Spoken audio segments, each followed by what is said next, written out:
আসসালামু আলাইকুম প্রিয় দর্শক, আমি যদি বলি যে আমরা এই অন্তর্বর্তী সরকার এর নামে একটা ম্যাজিশিয়ান সরকার পেয়েছি, নিশ্চয়ই আপনারা ঠিক একটু খুশি হবেন না অথবা বুঝতে চাইবেন কেন এই কথা আমি বললাম। ধরা যাক একটা কথা আমি বলি আমি আপনাকে বললাম যে এই শীতের দিনে আপনার গোসলের পানিতে আমি আরও অতিরিক্ত কিছু বরফ মিলিয়ে দিয়েছি, কিন্তু এতে আপনার কোনো সমস্যা হবে না। আপনি কি এটা বিশ্বাস করবেন? অথবা যদি উল্টোভাবে বলি যে আমি আপনার বাজারে যখন আপনি যাবেন, বাজারে প্রত্যেকটা জিনিসপত্রের দাম আগের চেয়ে একটু একটু করে বেড়ে যাবে। একটা দুটো জিনিসপত্রের দাম না, প্রায় শতাধিক জিনিসপত্রের দাম বেড়ে যাবে। আপনি যে সেবাটা নেবেন, যেমন টেলিফোন কথা বলবেন, এটা একটা সেবা, তো এই সেবায় আগে যা বিল দিতেন তার চেয়ে আপনি বেশি বিল দিবেন। প্রত্যেকটা ক্ষেত্রে আপনার ব্যয় বেড়ে যাবে, কিন্তু আপনার কোনো সমস্যা হবে না।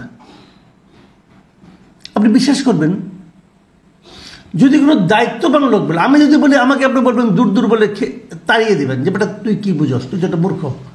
কিন্তু আমি তো দায়িত্ববান ব্যক্তি, আমি একটা ক্ষুদ্র মানুষ, তাই না?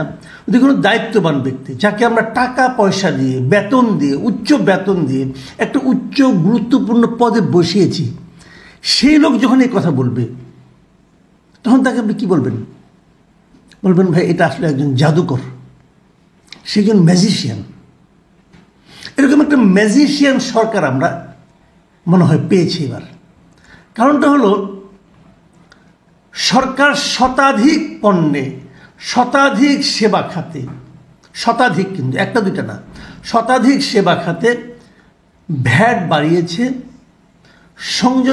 মূল্য সংযোজন কর বাড়িয়েছে, ভ্যাট যেটা বাংলায় বলি আমরা, মূল্য সংযোজন কর বাড়িয়েছে এবং সম্পূরক শুল্ক বৃদ্ধি করেছে বিভিন্ন খাতে। আপনি যে কাপড়টাকে কিনতেন দোকান থেকে তার দাম বেড়ে যাবে, হোটেলে যে খেতেন তার দাম বেড়ে যাবে, মোবাইলে কথা বলতেন সেটার দাম বেড়ে যাবে। এরকম শতাধিক পণ্যে আপনার ব্যয় তারা বাড়িয়ে দিয়েছে। তারপর এই সরকারের প্রধান উপদেষ্টার প্রেস সেক্রেটারি তিনি সংবাদ সম্মেলন করে, প্রেস ব্রিফিং করে বলছেন যে এই শুল্ক কর বৃদ্ধিতে বড় প্রভাব পড়বে না। কেন পড়বে না ভাই? এটা কি বুজুর্গে কেন করেন? এটা ম্যাজিক নাকি রে ভাই? কেন পড়বে না? আমার পয়সা খরচ হবে, বাড়তি খরচ হবে। যে কাজ করতে আগে আমার 10 টাকা লাগতো সেটা করতে এখন 12 টাকা লাগবে। আমার কষ্ট হবে না?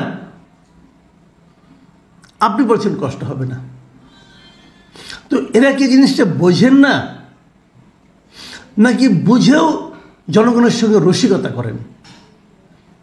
অথবা হতে পারে যে পরিমাণ ব্যয় বাড়বে, উনি ধরেন আপনার 2-3 লাখ টাকা ইনকাম করেন, সরকার তাকে 1.5-2 লাখ টাকা তো দেয়ই বেতন, আমার হিসাবে প্রায় 2 লাখ টাকার কাছাকাছি উনি পান, মানে বেতন ভাতা এবং সুযোগ সুবিধা মিলে। তো ওনার কাছে কিন্তু মানে আপনার 5,000 টাকা বাড়লে তেমন কোনো ক্ষতি নেই, উনি হয়তো টের পাবেন না। কিন্তু এই দেশের সবাইকে কি ওনার সমান বেতনধারী বলে উনি মনে করেন? আপনি আপনার হাতের কাছে গুনে দেখেন তো, আপনার পরিচিত লোকের মধ্যে দেখেন তো, যারা বেসরকারি চাকরি করেন তারা কত টাকা বেতন পান।